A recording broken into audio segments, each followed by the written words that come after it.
Just do that stuff. That makes me feel a little bit better.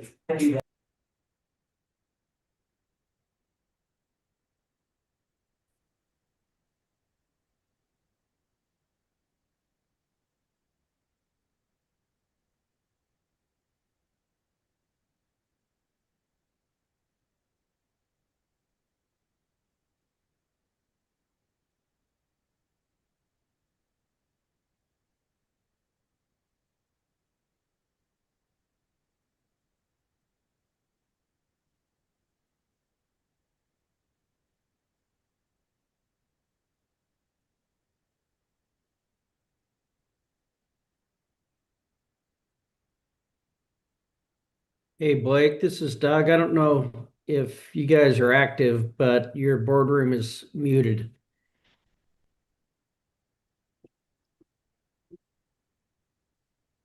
There you go. You haven't started yet. Okay, thanks. I just knew you were talking about us and we wanted to hear what you were saying. We just wanted you to think we were talking about you. All right, everyone, we'll go ahead and call the November 19th meeting of the Kansas Board of Regents to order. My apologies for being a few minutes late here. First of all, thank you to President Mason and her team here on the Fort Hays State Campus for hosting those of us that are in person. And thank you to your IT team for making it possible for everybody else to join virtually. So look forward to a great visit here on the Fort Hays State Campus. All right. First action item is to consider the minutes from the previous meetings. You've all received those. Would entertain any discussion related to the previous meeting minutes. If not, would entertain a motion to approve. Okay. Motion by Regent Johnston, second by Regent Brasker. Any further discussion? All those in favor say aye. Aye. Any opposed? Meeting minutes are approved. Okay, we will now move into introductions and reports. First of all, any introductions from any of our university CEOs?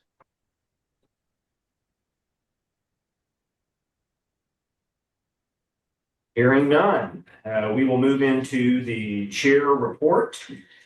As is customary in October, the board did not hold a business meeting, but did conduct a campus visit. That campus visit was a two-day event that began at the University of Kansas Medical Center and concluded at the KU Lawrence campus. As always, the Regents enjoy visiting with KU students, faculty, and leadership to learn about the many exciting things happening at the university, as well as discuss some of the challenges and opportunities that lie ahead. And of course, we appreciated the opportunity to meet with our counterparts on the University of Kansas Health System Board of Directors. So Chancellor Gerard, thank you to you and your team for an extremely productive campus visit. This week, as I mentioned, we're excited to have a campus visit at Fort Hays State University. So thank you again, President Mason, for hosting us.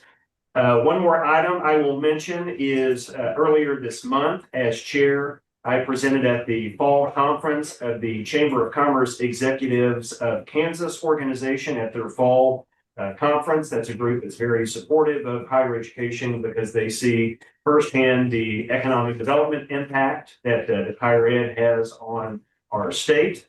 I updated that group on the board's strategic plan and the work that our system is doing to build a talent pipeline, deliver innovation, and help drive economic growth in our state. So thank you so much to Matt Keith and Lane Frisbee for your help with that presentation. I don't know how well the presentation was delivered, but it was well received. So it's clear that communities and businesses across our state are counting on Kansas colleges and universities to continue to help them thrive.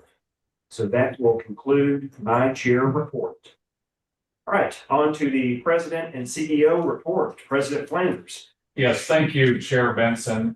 We have been refreshing our strategic plan, building a future, and holding focus groups, as some of you know, with students from community colleges, students from universities. And this morning, I just want to highlight that we held a focus group with business and industry from the area and region. Been getting a lot of good feedback that we'll share comprehensively as we end the process. But I also want to just call out and thank Ben Shears here at Fort Hays State University for putting that group together for us and helping us to facilitate that activity. So that concludes my report. Thank you, President Flanders. All right, now to present the Council of Faculty Senate President's report. Happy to introduce President Chris Stone from Wichita State University. Welcome, President Stone. Well, thank you. I'm standing in for Rochelle Rowley from ESU, who would normally do this. She had a conflict, so she was unable to make it. The Council of Faculty Senate Presidents is currently working on two major projects. One of those, we are beginning the review cycle for the International Baccalaureate program at all of our institutions. So that work is starting now, kind of late fall, and that work will carry on into early to mid-spring. All of the Senate presidents will be coordinating that at our various institutions. And then the other project we've been working on, we've been working closely with Rusty in academic affairs to provide feedback on the workload, tenure or post-tenure review policies and those revisions. So we've been working with our faculty at our institutions and gathering feedback and bringing that back to Rusty. And Rusty and his team have been really good about incorporating the feedback and working back and forth with us. So we're happy and thankful that we were included in that process. And that concludes our report from the Council of Faculty Senate Presidents. Thank you, President Stone. Any questions? All right. Thank you for the report. Okay, now to present the Students Advisory Committee report. My pleasure to introduce the President of the ESU Student Advisory Committee, Oswald Zaran. President Zaran, welcome.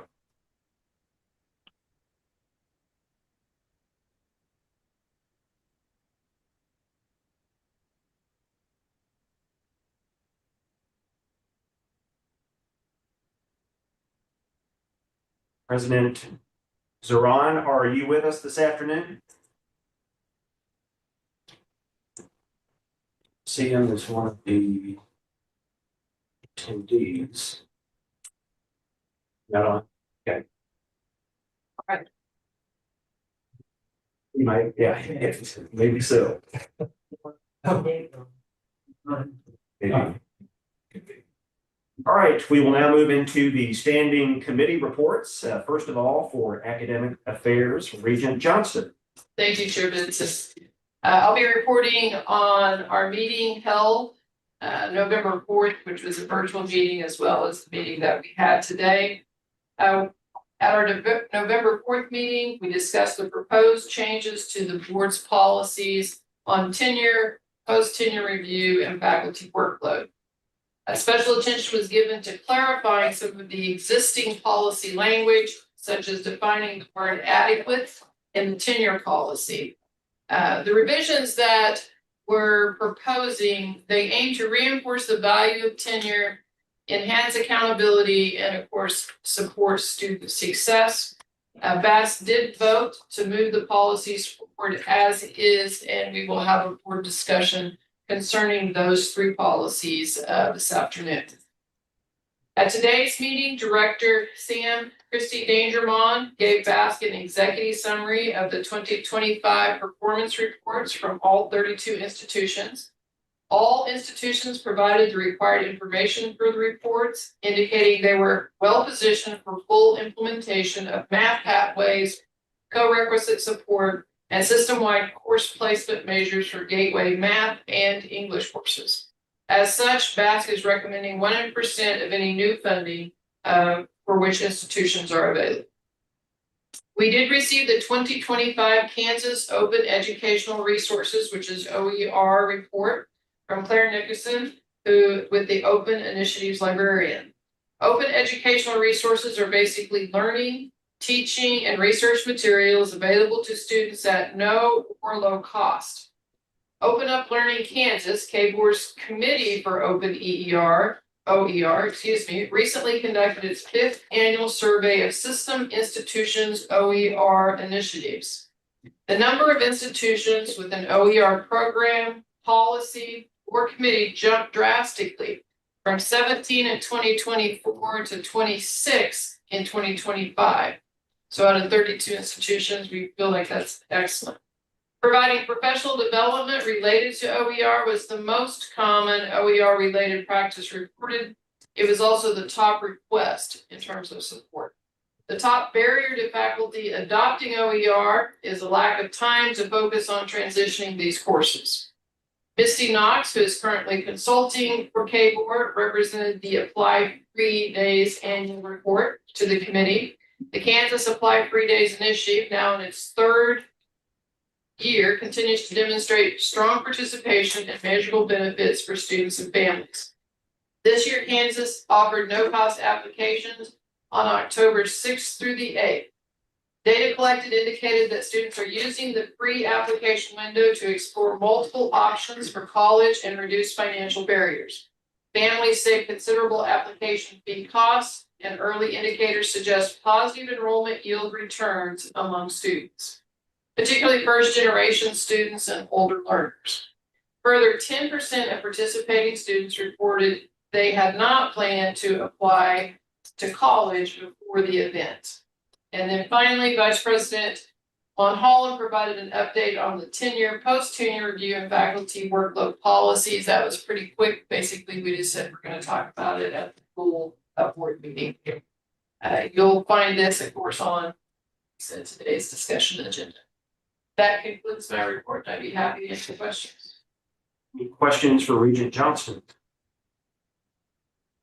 Thank you to you and the members of Academic Affairs for all the work that you've done. Look forward to that conversation. All right, moving on to Fiscal Affairs and Audit Committee, Regent Dicus. Thank you, Chair Benson. The committee conducted an agenda call on the 4th of November. And then the committee met this afternoon on Zoom with a couple of us here in Hayes. The items on the agenda, on the consent agenda, there were 2 items that deal with the Gateway project at the University of Kansas. And with that project, and its involvement with KU endowment, when we get to the consent agenda, just so you're aware, I will abstain from voting on that as I'm on the trustee of the KU endowment. As for the other items on the consent agenda, I am supportive of those in the presentation on the consent agenda. As far as the discussion items today, the committee discussed the fiscal year 2027 housing and food service rate proposals from the state universities on our agenda today for a first read. We discussed each request with the CFOs and campus staff to understand how they develop the financial plans for these auxiliary functions, balancing maintenance projects needed for residence halls and other housing facilities with keeping rates accessible for students and competitive within the local markets. They explained how their teams will re-examine expenses if occupancy rates fall below projections, although campuses are indicating positive trends in that. Today, we did not have any students on the Zoom call, but all universities reported that the student organizations were supportive of the proposals that they had initiated for the fiscal year 2027. In addition, we look forward to Director Briscoe's facilities report in December, when we will see the latest data on what we have accomplished in the board's capital renewal initiative. And that would conclude our meeting today. Okay. Thank you, Regent Dicus. Any questions related to Fiscal Affairs and Audit Committee? Thank you again. The Governance Committee met in here earlier this afternoon to receive the Fort Hays State University Annual Campus Safety and Security and IT report. So we appreciated those reports and all the work that they do to keep our faculty and students safe here in the Fort Hays State campus. Also, a retirement plan committee report. I had the pleasure of serving as the chair of the retirement plan committee. That committee met on October 14th. The board's investment consultant presented its semi-annual report. The consultant reported that as of June 30th, the mandatory retirement plan for board, office, and university employees held $5.84 billion in assets, and the voluntary plan held more than $1.3 billion in assets. The consultant reviewed the performance of investment options available within those plans, and none of the investment options are currently on the committee's watch list, which is a good thing. In addition to receiving the semi-annual report, the committee received an update on implementation of a new requirement for 2026 that high earners who desire to make age 50 catch-up contributions to the voluntary plan do so on a Roth basis. The committee also approved amending the voluntary plan to permit participants to make in-plan Roth rollovers, and it authorized both retirement account providers, TIAA and Voya, to grant participants access to Savvy, a platform that helps users navigate student loan repayment and forgiveness programs. And lastly, the committee received information regarding its fiduciary obligations and heard updates from both TIAA and Voya. So that will conclude the retirement plan committee report.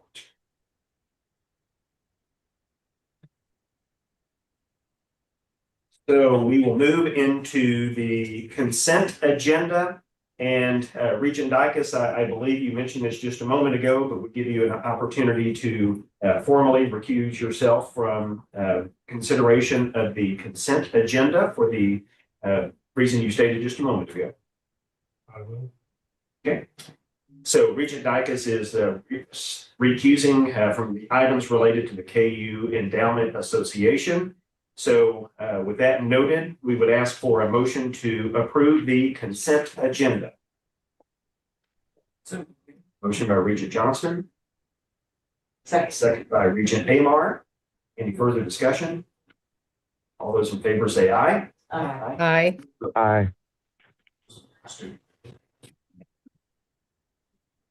Oh, okay. All right. I'm told we now have President Zaran from Emporia State University who has joined us. First of all, welcome, Mr. President. I'll turn it over to you for the Student Advisory Committee report.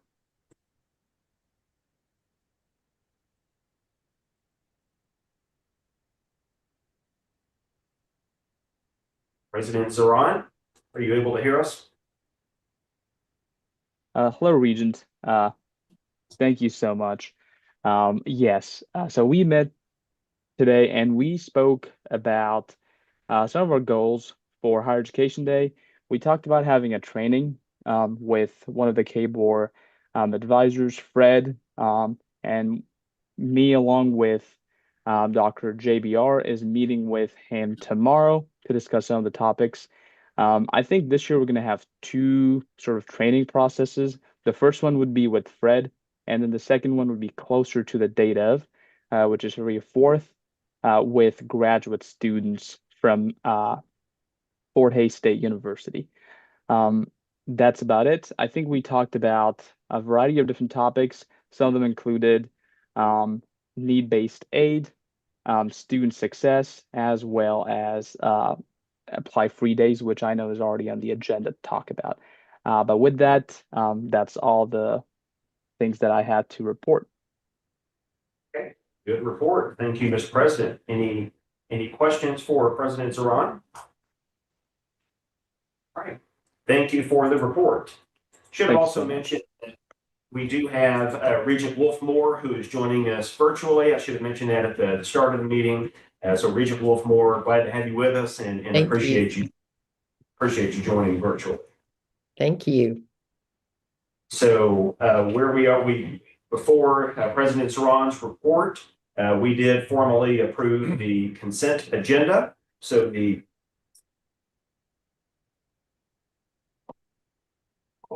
also have, introduction. Okay, Regent Matt Crocker.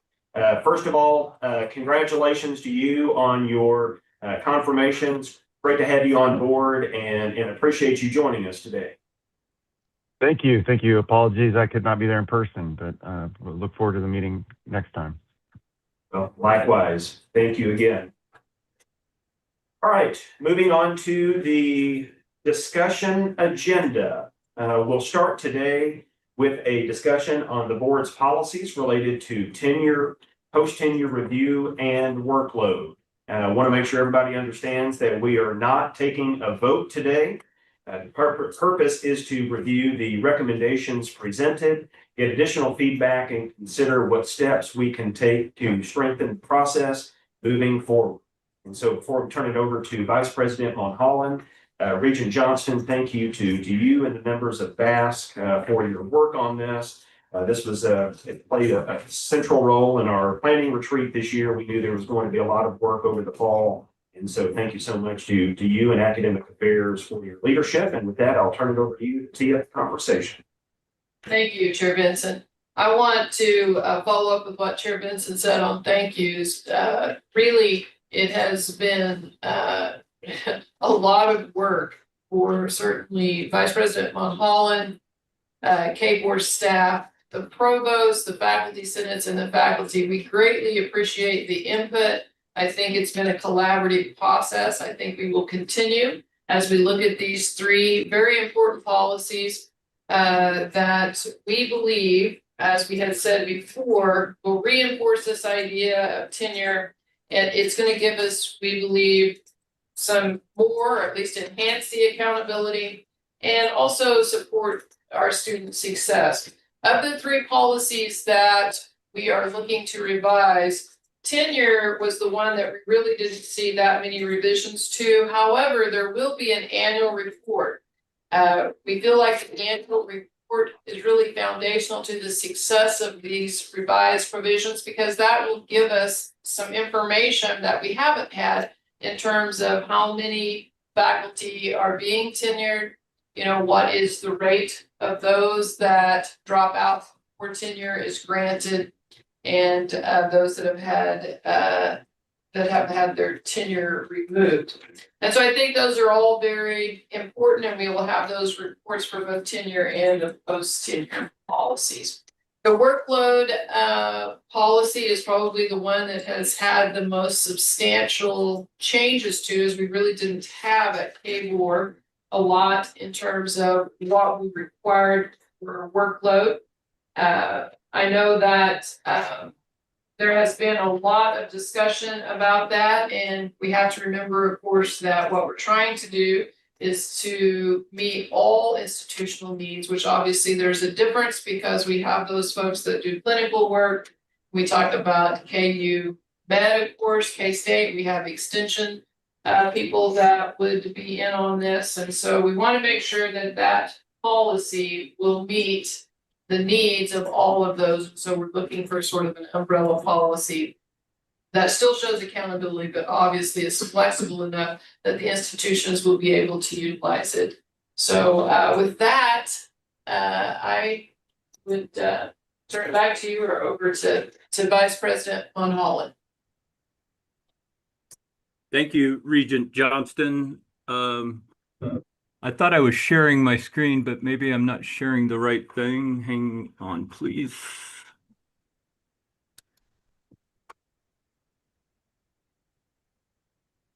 It's not fun to get old. You had it on screen and then it disappeared. So Was it? you were on the right track. Okay. It's not showing up in my. There it goes. You've got it. You've got it. Okay. All right. It wasn't showing up on my screen, but if you all can see it, I won't worry about it. Regent Johnston has provided a lot of the background. I'll just add that this is one of the goals for the board this year is to conduct a comprehensive review of the tenure, post-tenure review and instructional workload policies. I think it's worth reiterating that what we're seeking to do is to ensure that the framework supports academic innovation, faculty development, and contributes to student success. This was initiated out of a conversation in July. As Regent Johnston said, my team and I have been leading the policy review. We've conducted research looking at what other systems and other institutions have done in regard to these policies. We drafted policies, we shared those policies and sought feedback from the provost, the university provost, but also the faculty senate presidents. The faculty senate presidents reached out to their colleagues on their own campuses to solicit feedback. We took that information, that feedback, and tried to make revisions that address those concerns. We had a lengthy conversation at Basque 2 weeks ago. There were a few recommendations that Basque had around some clarifying language and some consideration of some other matters. And we'll keep those in mind we'll see how this conversation goes and what results from it, and perhaps incorporate those into another revised version for the board's consideration next month. I'll try to provide a succinct explanation for what we did. As Regent Johnston mentioned, there was not much revision, not many revisions made to the tenure policy. What we did have, if you look in the column on the right-hand side, we did add the requirement that there be submitted to KBOR an annual report that would include data on tenured faculty, tenure track faculty, awards, denials, and other departures among faculty. Not much in terms of change there. The post-tenure review policy did have some significant changes. Again, the current policy is summarized in the left-hand column. The proposed changes or additions are in the right hand. So one of the additions is that the criteria used to evaluate faculty for a post-tenure review must be documented in annual work plans that include the future expectations of the faculty member. Please keep in mind the annual work plan that will come up again when we talk about the workload policy. We changed the cycle from 7 years to 5 years. The post-tenure review will be conducted by a committee of at least 5 members, 2 of which need to be outside of the department to bring additional voices and additional perspectives into the process. An unsatisfactory post-tenure review would require a 1-year improvement plan. Failure on the part of the faculty member to make that improvement may lead to dismissal or reassignment. Post-tenure review can be triggered by an unsatisfactory annual evaluation out of the 5-year cycle. Again, the annual evaluations are part of some of the changes made to the workload policy. And as with the tenure policy, we are looking for a annual report to the board on the number of faculty undergoing post-tenure review, the number put on improvement plans, and any other dismissals or departures. The workload policy, again, as Chair or as Regent Johnston pointed out, was the most extensively revised. We largely left to the institutions to define their own and develop their own workload policies. But there was a consensus that we did need to provide a stronger framework with clear expectations at the board level to help strengthen the overall process. The clear statement that all faculty should be assigned teaching loads. There are exceptions for those who do have clinical appointments, conduct heavy research appointments, are in library or in the extension roles. Those are not typically teaching positions. We've set, and this is just a typical range. This is not anything that has to be adhered to, but it suggests a typical range for a faculty. Teaching load should be somewhere between 40 and 55% of their overall effort at doctoral universities, and 60 to 75% for master's institutions.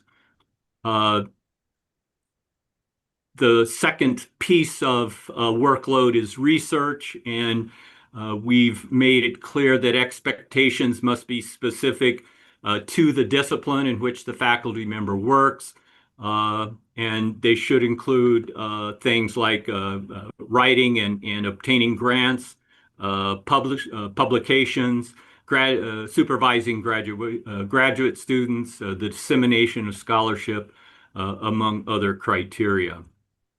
The third leg of workload is service and engagement. Under this category, what faculty are expected to do must support institutional goals.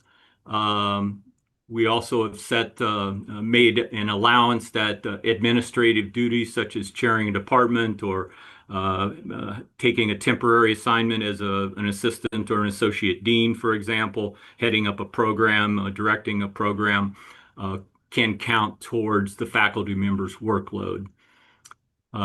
Institutions must review workloads annually and require work plans for each faculty member aligned with promotion and tenure criteria.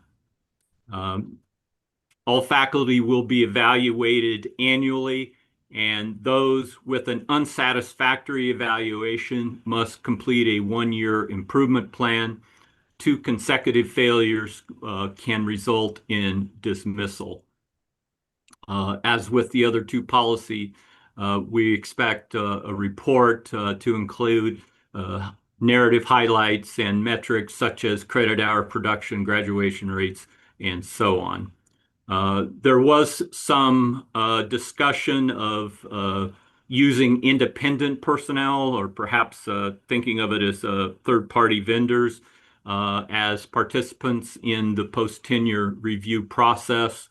Although that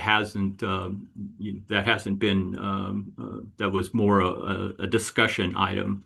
And I mentioned earlier, I believe Regent Johnson mentioned that we needed to clarify some language, including what we meant by adequate cause in our policy. So our next step would be to refine drafts, the policy drafts that currently exist based upon feedback we will get from the board. We would also want to reach out and welcome additional feedback from others within the academic community, within the KBOR community. When those are ready, we'll present final recommendations to the board for a first reading, followed by a second reading, and then if all is well, approval. That will lead us then to policy training and implementation. This new KBOR policy framework will necessitate some campus revisions to campus workload and other policies. So we'll need to allow some time for that to be implemented and take place, followed by some follow-up on policy compliance that the KBOR, that the campus workload, tenure, and post-tenure review policies fall squarely within the revised KBOR policies. That's kind of a very quick overview of where things stand. I can turn it back to you, Chair Benson, but I will be happy to answer any questions or try to help facilitate a discussion if that's the board's desire. Well, thank you again, Vice President Von Hollen, for all your work and again, all the work in academic affairs, and faculty, senate presidents and provosts and everybody that's been a part of this process. Thank you. Just know how much we appreciate it. So, from board members, thoughts, questions, clarifications, certainly academic affairs committee members, feel free to add any additional context you think would be relevant. What's your pleasure? I have a question. If More. in the proposed discussed changes under post-tenure review, it says unsatisfactory reviews require 1-year improvement plan. Failure to approve may lead to dismissal or reassignment. What happened? What happens currently with unsatisfactory reviews?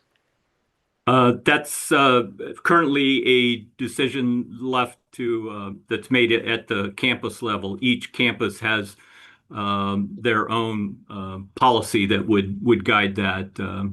Regent Wolfmore. Okay, so for most campuses, this tightens it up quite a bit. Then is that correct? It would provide a standard that applies a set of expectations that would apply to all of the institutions, the universities, while still allowing some flexibility for the universities to implement that in a way that meets their needs. Okay, thank you.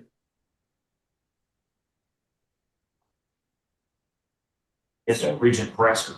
Maybe this doesn't really apply to this particular scenario, but I was trying to think about the opposite condition, when they are overperforming that area. Is there a way we can put them in a tenure faculty who's performing? Obviously, we're measuring to know that they have an unsatisfactory reviews. But what if they have exemplary? What are we doing for that? I'm having a little trouble hearing, but is the question, what about overperforming faculty? Well, exemplary performance. Yeah, exemplary. Well, I don't, I will toss this out here because I've heard some of the provosts discuss this previously. But what this would do by tightening up and making clear expectations of what faculty should be doing and how they should be doing it, it would provide then a more solid foundation for looking at merit raises or other ways to award and recognize excellence within the faculty. As it stands right now, each institution has criteria that it follows, but I'm not sure that it's clear enough across all of the campuses to and applied in such a way that it makes it an easy task. We know what exactly is expected of the individual, and if they meet and exceed that, then we can recognize and reward that excellence. Yes. I would like to address that just a little bit too. I believe, and I think we believe in academic affairs, that one of the foundational pieces to this, as VP Von Hollen just stated, is the fact that each faculty will now have a work plan that will go through what their research is going to be, what the expectations are, and then once the annual review is done, we can benchmark that to what they have actually stated should be done in their work plan, which gives us that foundation for then doing a very thorough review that can either be judged exemplary, and then that could be put forth through the merit pay policies that we have, or it could be that there may be an improvement plan that's needed. So I think that the fact that we're having the work plan that is sort of sets up or puts a scaffolding around this whole idea of when we evaluate, which we talked a lot about faculty evaluations and how that can be a difficult process. And so I think that this is helpful in giving us, like I said, this foundational piece and something to benchmark that actual annual review to. And I think picking up on that, Regent Johnston, the evaluations now will be based on something tangible, something concrete, that work plan. So it becomes, I think, less subjective. There's always going to be some subjectivity, of course, but because the basis of the evaluation is the work plan and the extent to which the faculty member achieved that, I think it makes clear for everyone what the expectations are, and it makes clear how the evaluation will unfold and whether the faculty member achieved that or not. I also believe that with the work plan, it will have budgetary implications because now with the work plan, the division chairs, when they put together their annual budget, will know exactly how many credit hours each instructor is teaching. And that way they'll know, how much money they have to allocate towards overload or adjunct, that type of thing. So I think that that also will be helpful when we look at the budget process going forward. That leads to the second question, which is thank you for the details. On the workload, we have specified the percentage of our expectation of them working on teaching, or if it's a research-based university, how much they are doing research, which is great. I think keeping it vague, instead of keeping it vague, having a minimum expectation of that is absolutely. Yeah. So it's easier to manage, it's easier to track, and ties back to performance and output. Yeah. So I'd like to provide just a little bit of context. I brought up, and this wasn't something I don't think anybody addressed, but it just caught my eye. And I mean addressed when we were looking at revisions, that they talk about how you can terminate a tenured faculty member. And it says maybe terminated only for adequate cause and then other things. And I needed a definition of adequate. So that's why that was a discussion thing that maybe we could have our legal counsel look at that and provide that, because that's it's kind of vague. And so to say the least, so that's the reason that thought that was important.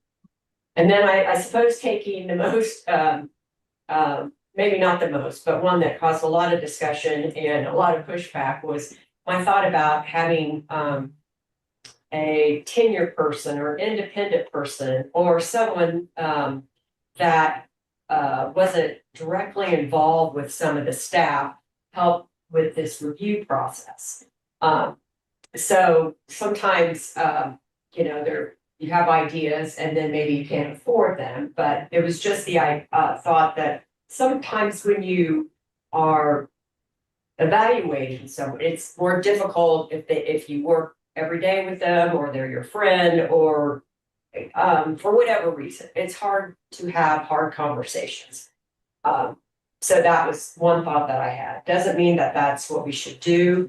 Maybe another thought was maybe we just have someone devoted to looking at tenure at table. Maybe that would be helpful. But I was just basically trying to think outside the box. How can we further support the universities and help them with the review and tenure so it can remain a university decision and not get an outside, whether that's, someone with the legislature or something making policy decisions. So that was kind of my idea, and may or may not work. I would agree. I mean, very similar to the way I feel we were able to improve the program review process with more involvement from the board office. I think we could strengthen tenure in the same way. So I'd like to see us further explore. Who, I mean, just a clarification, as it currently stands, Vice President Mulholland, who makes the ultimate determination on whether tenure is granted or renewed? I believe that the final decision is with the chancellor and the presidents. Okay. Thank you.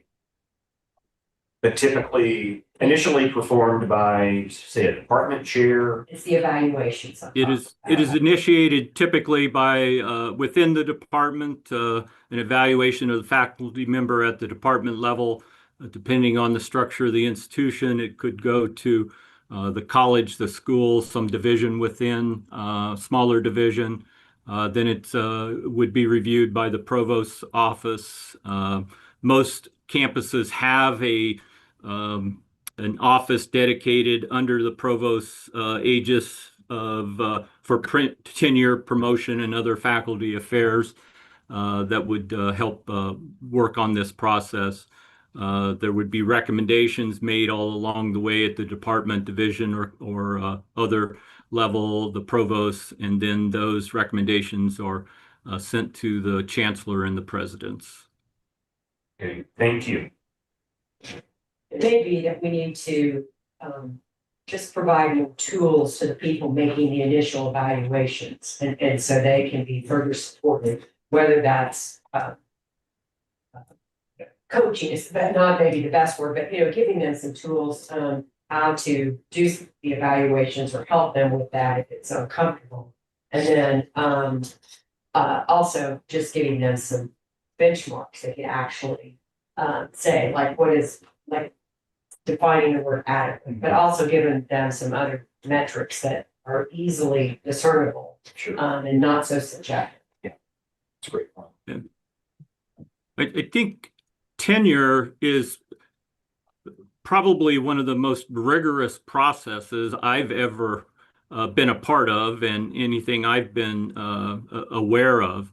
I mentioned the process when the faculty member actually begins the review, first at the department level, but there's also usually a mid point review, say in the third or fourth year, in which the person on the tenure track is evaluated and assessed the extent to which he or she is making progress towards the expectations for tenure in his or her field.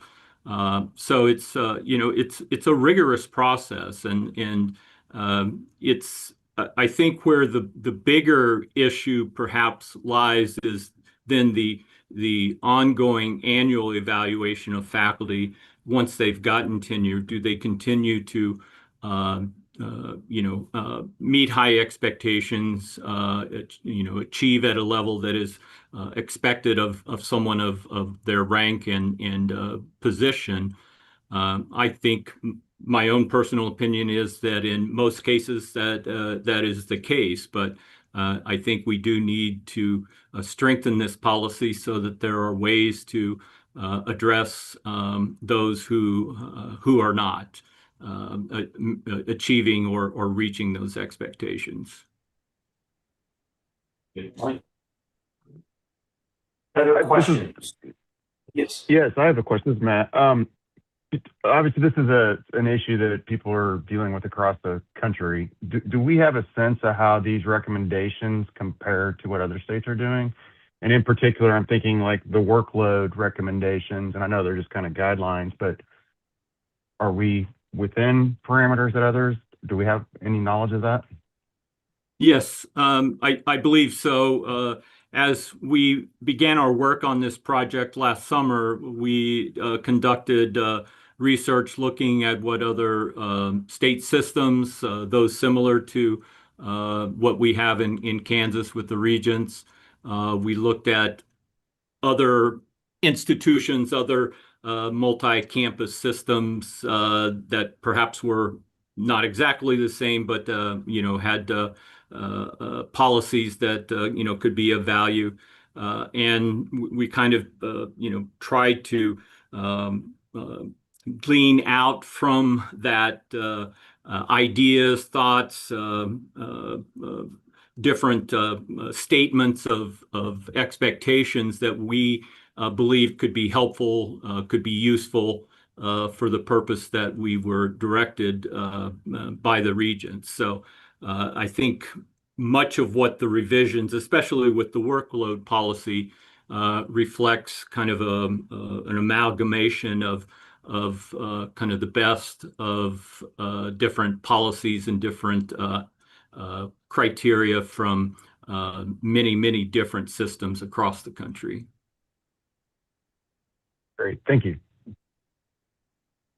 Any other questions? Sure, Vincent. Yes, Regent Johnson. I just would like to take a moment to talk a little bit about Regent Amar's suggestion of possibly having somebody designated that would take a look at tenure at KBOR. I do think that we're asking for a lot more in terms of reports. We're going to have to analyze that information and take a look at it, which of course is more work, not only for the campuses, but obviously for KBOR as well. And I think that should we move forward with that and decide that, it would be a way for KBOR to support the tenure offices and the provost offices and making sure that these procedures that we put in place are going to work, they're adequate. And I think that hopefully what we will see is after 2 or 3 years of data coming in, we will have a better idea of whether the revisions that we've made to the policy are good revisions, or there is something, because this can be a living document, or if there's something that we do need to change. One of the things that VP Monholland has agreed to give us is a little bit of history in terms of how many tenured people do we have today versus 10 years ago, because it could be that what we're seeing is that the universities have already addressed some of the issues in terms of tenure that we have heard about. And so I think that it will be really important to get the data, and hopefully it will tell a story, and we will be able then, if need be, to again revise policies based on that information. But I do think we're going to have somebody that can support the universities in this process, just like we've done, as you said, Chair Vincent.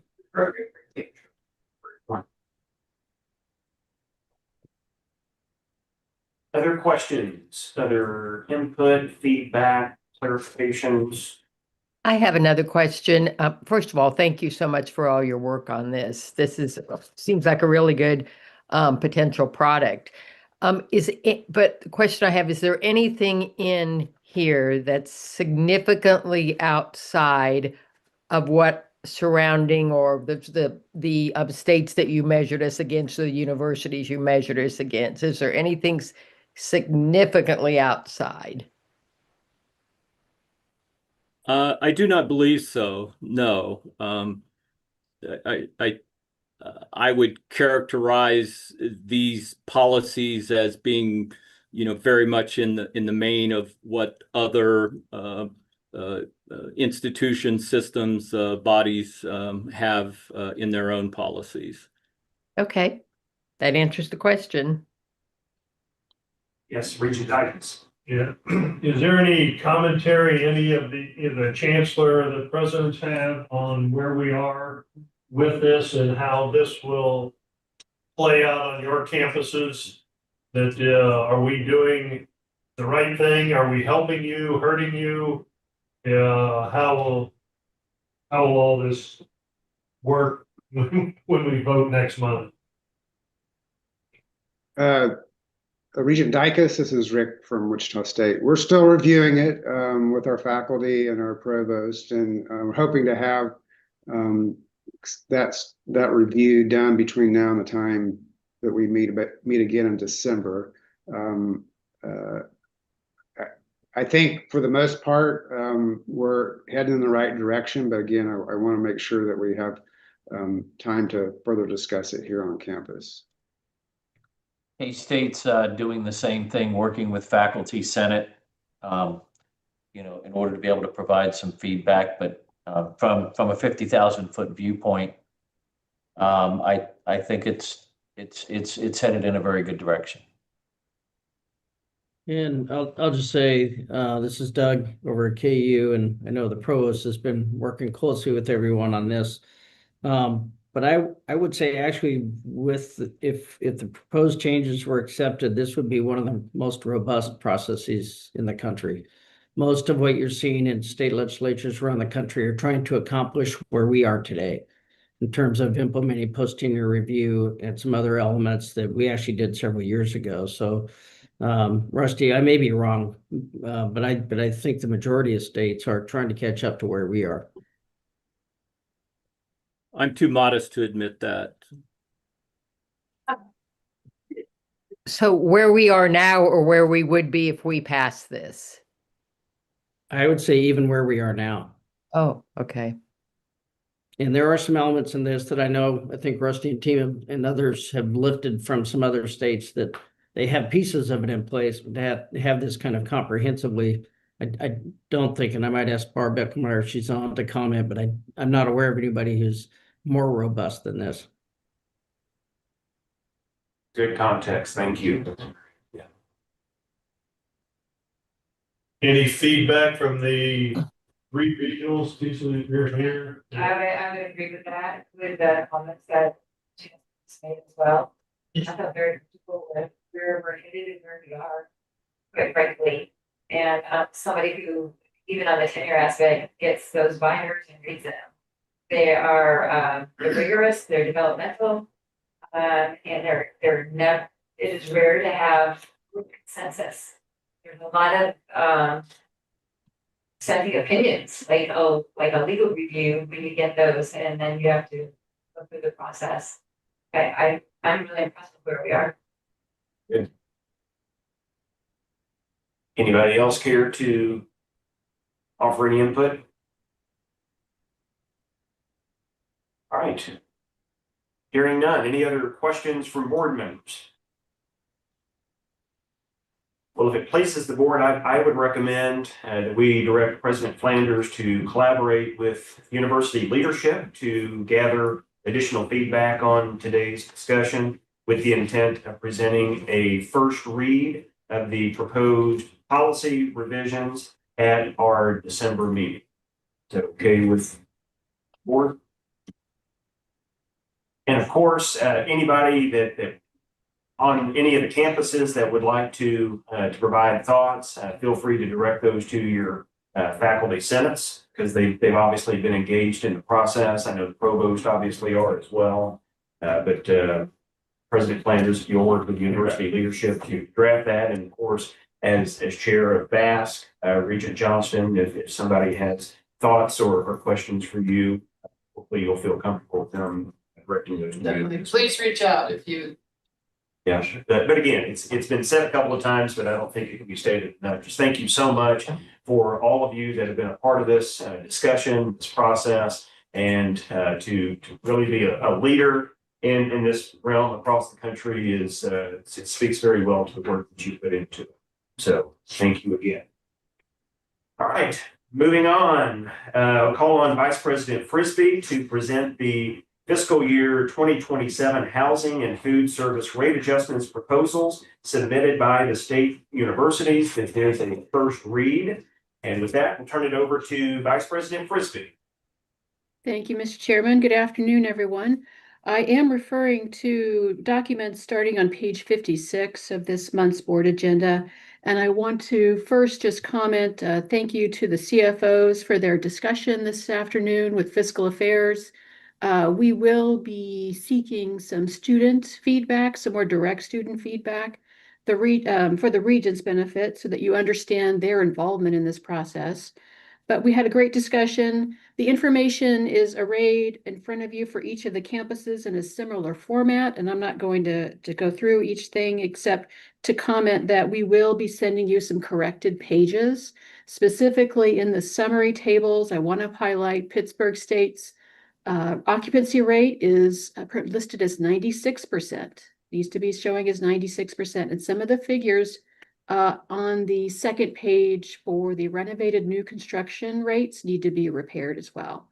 So we will be getting you that information corrected. as well as some information for Emporia State and their proposals.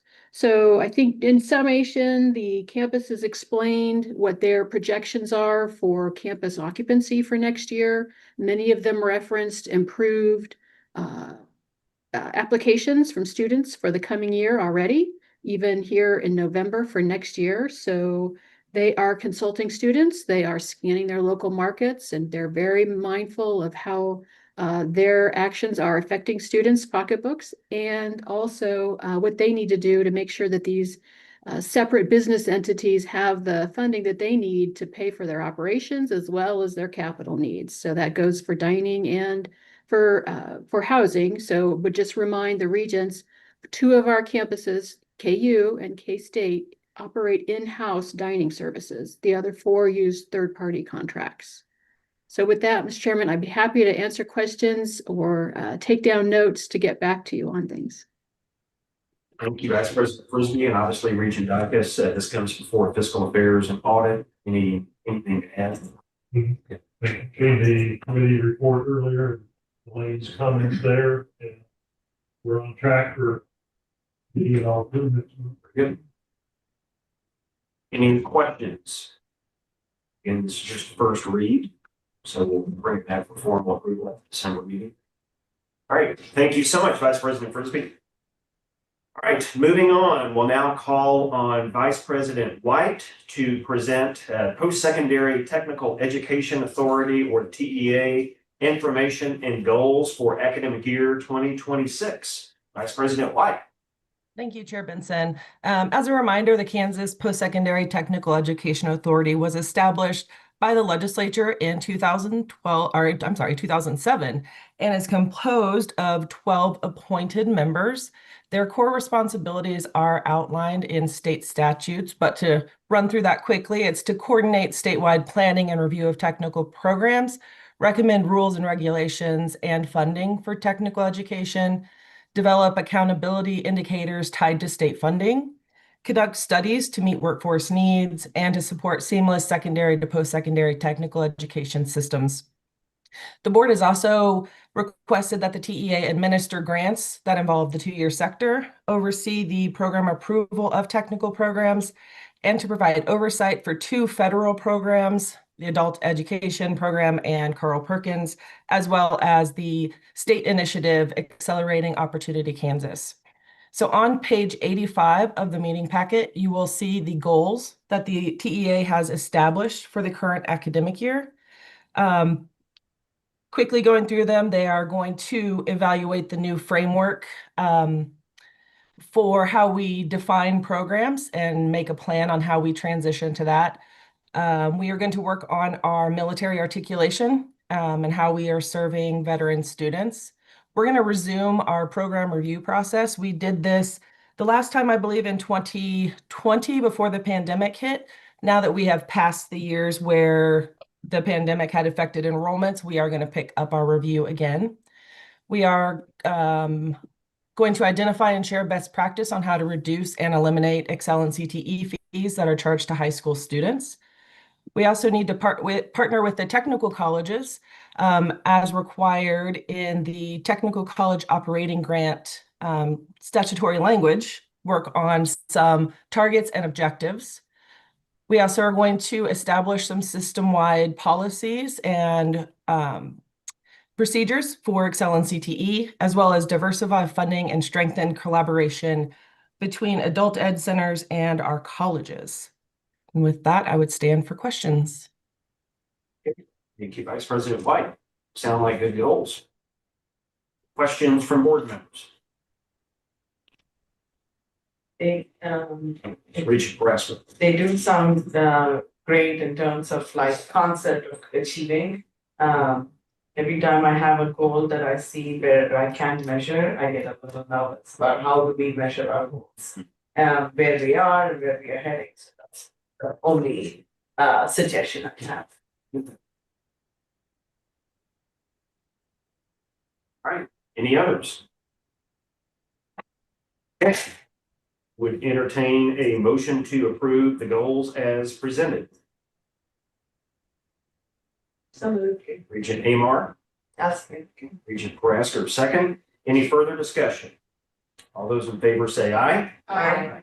Any opposed? Aye. Okay, motion approved. All right, Vice President White will now present the eligibility of programs for Excel in Career Technical Education funding. Correct. So the Excel in CTE, or the official name, Excel in Career Technical Education, but it's commonly referred to as Excel in CTE, or an older term is Senate Bill 155, provides state finance tuition for high school students enrolled in technical programs at our community and technical colleges. Since the program's inception in 2013, enrollments have steadily increased, as has the fiscal note and inquiries into the program's effectiveness. Given the TEA responsibilities that I just mentioned in their goal issue paper, they have continually worked on ways to refine the program overall. Most recently, things that have come before you are narrowing the types of fees that can be charged to high school students, as well as ways that we can reduce those. Over this past summer, board staff was approached by representatives from the community college sector with concerns they were hearing from the legislature. Board staff included the technical college sector into that conversation to gauge if their feedback from legislators were the same. However, they had stated they were not hearing the same types of things. So we brought the entire issue before the full TEA at their August 21st meeting. Various strategies were discussed, but no consensus was reached on how to move forward. After an extensive conversation, the TEA requested a task force be developed to review each of the strategies, examine enrollment, examine performance, and bring back recommendations to the full TEA. Prior to the Excel in CTE task force meeting, our first meeting, the legislature had the Education Funding Task Force meeting on September 3rd.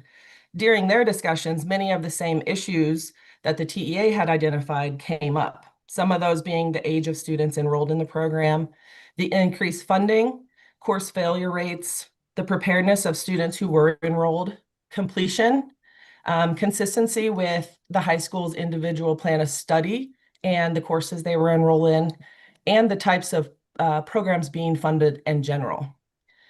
So the Excel in CTE task force, which consisted of TEA members, board staff, community and technical college representatives, as well as government relation representatives from both of those sectors, met twice in October and reviewed the limitations of the existing law, enrollment data, completion data, areas of the program that could be improved. We compared it to the alignment, or we compared it to other initiatives that are taking place in the state and discussed what were the best ways to use taxpayer dollars. As a result, at the October 23rd TEA meeting, 3 recommendations were approved and ready to move on to the Board of Regents. The first would be that retakes would no longer be funded through Excel in CTE. The second would be that the colleges should use multiple measures when evaluating a student's readiness for college level work. The third would be using the Promise Act eligibility as the focus of Excel in CTE funding.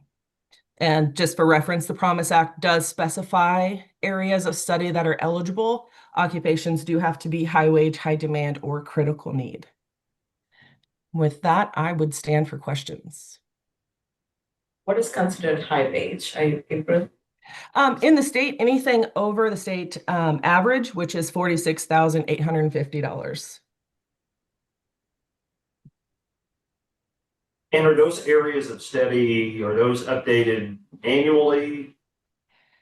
The statute isn't changed annually, but we review programs annually to determine if new ones need to come in.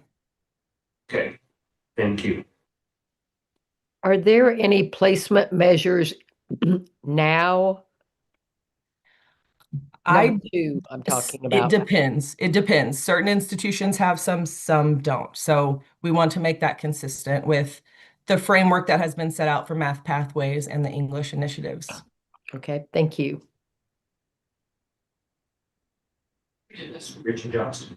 I did have a quick question. So when it says use the Kansas Promise Act Scholarship Eligible Program Framework, does that mean that students have to commit to working in Kansas once they complete the program? Great Or no, question. it's- No, it doesn't. So the thought behind this is the legislature has put money towards the programs that they feel are in highest need for the state. So it would be channeling, if you will, Excel and CTE programs to match that. A student could start in high school and finish after high school using the Promise Act, essentially debt-free. Okay, that makes sense. Thank you. Yeah, I mean, I can see areas where this is very valuable for the industry. Now as a higher education institute, what are we trying to, how are we maximizing this connection? I want to understand. Yeah, so I can help answer on the program piece. So certain program areas, we're essentially using the Promise Act, the TEAs use that as a proxy to say this, that if you want to do career awareness, that you'll do that through your local high school. So they might have a number of careers that people are sampling. But if you want to get into this program, you're really marching towards it. Now, there's a lot more we need to do. We need to link everyone with an employer and all those kinds of things.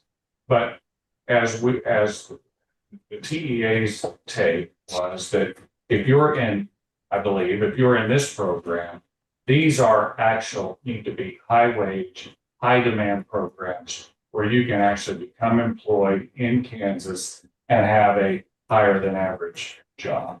And that's what the state investment needs, as opposed to spreading it over every program and funding program career awareness.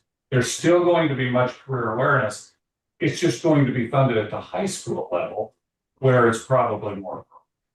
Now, where is the funding going? Is it going for the students' ability to take courses outside their classroom?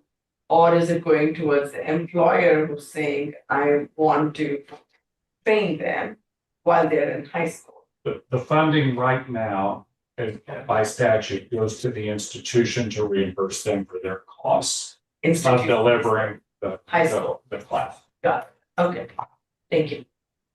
Sure, Vincent. Yes. Sorry. One more question, Director White. So do we know how many programs will now not be eligible for CTE funding if we implement the framework for the Kansas Promise Act? We do. I know Charmin is on the call, so I'm going to have her look and count those real quickly. There were some that definitely fell out. If you look at the Promise Act, they specify several areas. So the areas that wouldn't be covered, let me pull that up real quick, would be arts, audiovisual, business management, finance, hospitality, human service, and marketing. So everything else would remain. There's about 30 zip codes we still need to look at to review further. But Charmin, are you able to pull up how many? I might just be able to add some context there too. This is only funding under this program. So these other areas are still going to be funded by high schools, potentially. I mean, there's going to be many high schools that say, hey, if you want to be in audiovisual, and maybe it's not designated through the Promise Act as a high wage, high demand job, or maybe a lot of those jobs are transitioning into more of a gig economy where people are working part-time and you know, as we've seen. So maybe there's been some impact there, but it doesn't mean you can't explore that. You just won't do it. This program is designed for a little bit different purpose. You'll do it through that high school. These are students still in high school. I do have one follow-up question on that. Do we know basically how much funding or how many dollars will be saved by using the Promise Act as a framework? And is it a fully funded program right now? I was thinking that due to the increased enrollment, it isn't. I mean, that we've had, it's not completely fully funded. Is that? It was not, and I might ask Vice President Frisbee to weigh on that. I know we were short some money this past year, however, we were able to pull it from other line items where we were over. Yes, oh, I can assist if, and I don't recall the precise amounts. I don't have them in front of me. I'm working on something else right at the moment, but we are short in the current year for our appropriation for Excel and CTE. But the amount of funding saved in two other accounts because of Johnson County not being eligible for their state aid in those two other programs could generate the funding to pay for this year. So we would have sufficient funding to pay everyone for their Excel and CTE. Now, for next year, that comes down to how do we predict what we would need to request for next year? And we've been looking at a 3-year average of our costs, just trying to make our best guesstimate. And I don't know that I don't know, April, have we done some estimates on what the impact of using only Promise would? We have, and it's completely a guess because every year we fund based on current enrollments, not an average of anything. So depending on what students enroll in every year, it fluctuates, but it's going to be between 5 to 6 million. Thank you. I was just curious if, I agree that we should focus on those things that are truly career, related. I was just hoping that, what we were short in funding could be made up for in the fact that now these programs, President Lander said, would now be funded through a different source. Once the arts, the finance, but would it make it whole if we drop back to the framework of the scholarship? I guess it's a guess. It is a guess. It depends on how many students, are enrolled. Any other questions for Vice President White? Thank you so much. Would entertain a motion to approve. I will. Motion by Regent Johnston, pardon me, second by Regent Parasker. Any further discussion? All those in favor say aye. Aye. Aye. Motion carries. All right, we'll now call on Kelly Oliver to present non-budgetary legislative proposals. Good afternoon.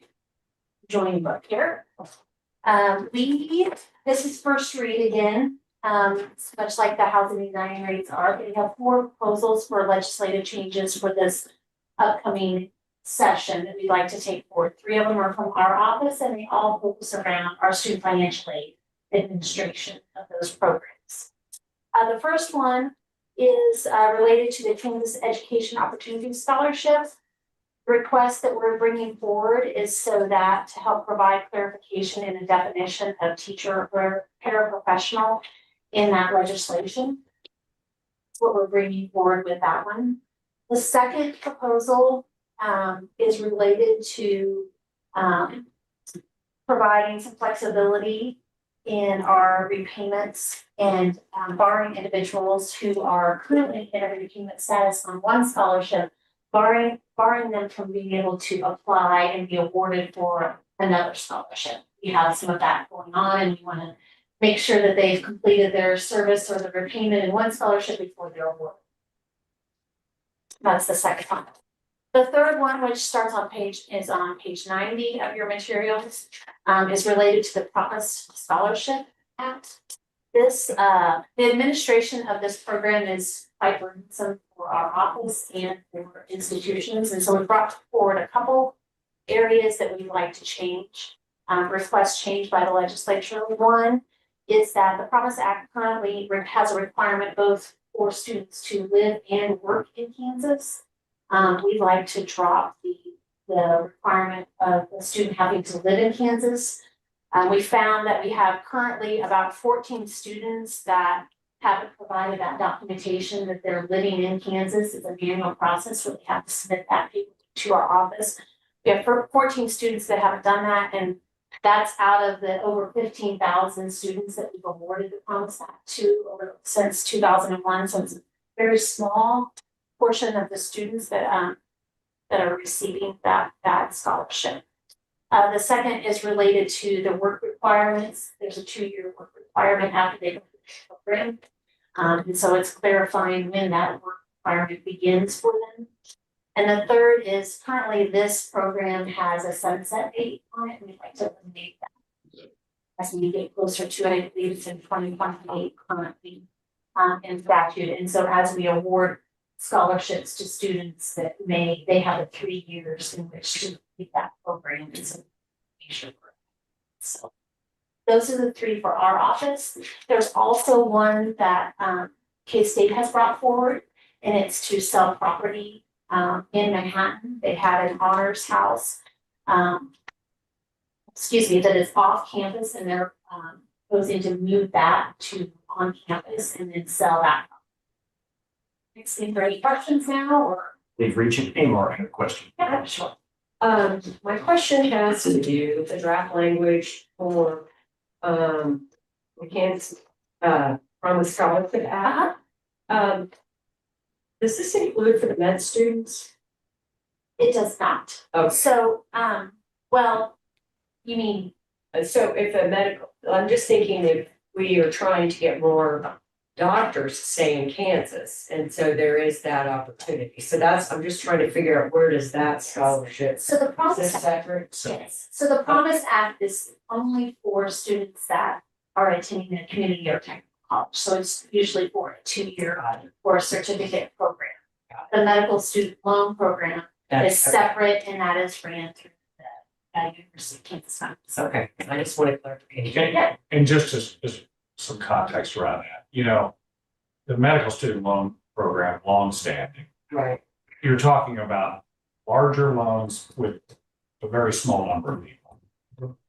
The Promise Act, thousands. Right. The loans are very small. And so then the burdensome of having to provide all that documentation when almost all of them are already doing it, that doesn't really make sense. Right, and I should add on the Promise Act, so it's a last dollar scholarship. Okay. So if a student is receiving Pell or they're receiving other scholarships from the institution they're attending, it's last dollar. So we have some students that are in repayment right now that are for $35. Okay. Or for $50. And it ranges. I mean, obviously there's a larger amount for other. We do have some that are very small. So we're trying to. Sure. I just wanted to get that clarified. So I know we wanted to stay in Kansas. So okay. Yes, we do. Okay, thank you. But they have to work in Kansas. So you're looking at essentially Kansas City, Kansas Community College, Hudson County Community College. But some that are close to the border. Yeah, there's You're some talking in there. about if you ever wanted to live in Oklahoma. I mean. Yeah, it becomes. So we would propose to keep the requirement that they still have to work in Kansas. Just dropping the requirement for them to have to prove documentation that they're actually as well. But we can use some data matching to help us automate some of the work in Kansas. So that's Other questions? If one of the criteria needs to be matched, then I was thinking maybe living in Kansas, because they would be now considered Kansans. But working in Kansas, not necessarily, so. I we don't can know. do a data match with the. Right. Yeah. Okay, gotcha.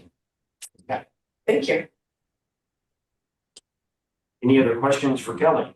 In first read, so no action today. Thank you. Thank you so much, Kelly. All right, that puts us at the end of the agenda. Anything else to come before the Board of Regents this afternoon? Hearing none, we will adjourn the meeting. Thank you to all that joined us online. Thank you again to President Mason, you and your team for hosting us in person.